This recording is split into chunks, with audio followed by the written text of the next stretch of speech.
নদিয়া রানাঘাটে মানসিক ভারসাম্যহীন এক ভিক্ষাবৃত্তি করা ব্যক্তি জয় শ্রীরাম বলায় গাছে বেঁধে পেটানোর অভিযোগ বেশ কিছু দুষ্কৃতীদের বিরুদ্ধে, যাদের মধ্যে একজনের মৃত্যু হয়েছে, অন্যজন ভর্তি রানাঘাট হাসপাতালে।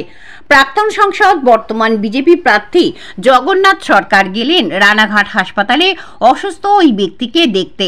তার দাবি, এলাকার তৃণমূল এবং সিপিআইএম মিলিতভাবে এই ঘৃণ্য ঘটনা ঘটিয়েছেন।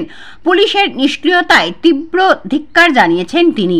আরও বিস্তারিত জানতে চোখ রাখুন আমার বাংলার পর্দায়। জিডি বা ডায়েরি লিখিত অভিযোগ করেছিলেন? রানাঘাট থানায় সমস্ত আমার ঘর বাড়ি ভেঙেছিল ওই বিশ্ব রায়, ওর বাড়ির ছাদের উপর থেকে এই পাতা ছিঁড়ে ভেঙেছে। আমরা রানাঘাট এর আগেই, তাই তো? পুলিশ কোনো ব্যবস্থা নেয়নি? আচ্ছা, আপনারা লিখিত অভিযোগটা যেটা করেছিলেন সেটা আছে? কোনো কপি আছে? আমার বাড়ির ওই ঠিক আছে, ঠিক আছে, আর বলার দরকার আছে আপনার? কোথায় আছে বলার দরকার নেই, আছে তো? ঠিক আছে, ঠিক আছে। আপনাদের সামনেই আমি জিজ্ঞাসাবাদ করে যে ঘটনা পেলাম, প্রথম পদক্ষেপ মমতা ব্যানার্জির দালাল পুলিশ, এদের অপসারণ দরকার। ওই পেশেন্টকে পর্যন্ত যে আহত আছে, তার স্বামী যে মারা গেছে, মেরে ফেলা হয়েছে চক্রান্ত করে, একটা রাজনৈতিক ষড়যন্ত্র। এবং যে অতি দরিদ্র পরিবার, তার জমি আত্মসাৎ করা, এর আগেও তাকে মেরে ফেলার চক্রান্ত ভাঙচুর হয়েছে। সপ্তাহখানেক আগে রানাঘাট থানায় অভিযোগ তিনি দায়ের করেছেন, কোনো পদক্ষেপ নেয়নি।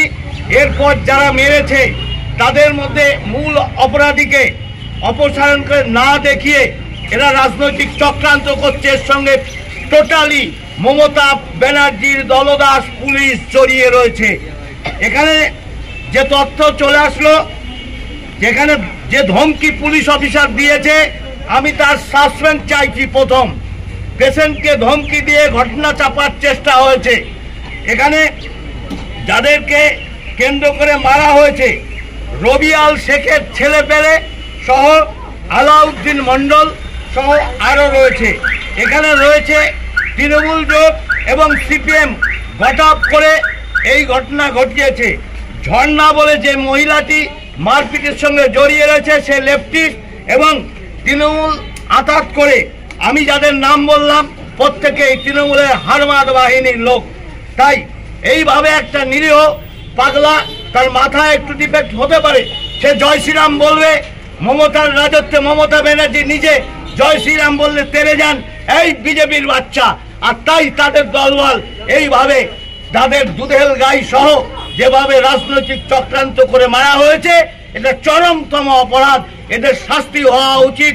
আর সবচাইতে আগে শাস্তি হওয়া উচিত যে পুলিশ অফিসারের নেতৃত্বে, যাদের নিত্যে সত্যকে ধামাচাপা দিয়ে একটা বাইপাস করার ঘটনা তুলে দিচ্ছে। যিনি মারা গেছেন উনি কি আপনাদের দলের সমর্থক?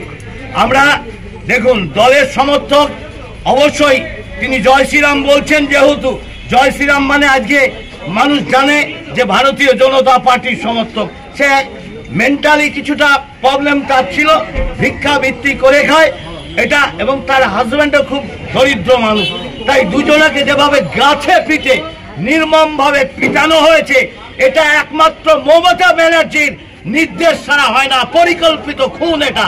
এক সপ্তাহ আগে যিনি বাঁচার আর্তনাদ করে থানায় কেস করেছিল, আর সে কেস পর্যন্ত ধরা হয়নি। যারা বাড়িঘর ভেঙেছিল এর আগে, তাকে হটিয়ে দিয়ে, পাগলকে হটিয়ে দিয়ে জমি আত্মসাৎ করা। এই চ্যানেল কোনো প্রচার করে না হিংসাত্মক, ক্ষতিকারক বা অবৈধ কার্যকলাপ। এই চ্যানেল দ্বারা প্রদত্ত সমস্ত বিষয়বস্তু শুধুমাত্র একটি শিক্ষামূলক উদ্দেশ্যের জন্য। ধন্যবাদ। শুভেচ্ছা টিম আমার বাংলা নিউজ।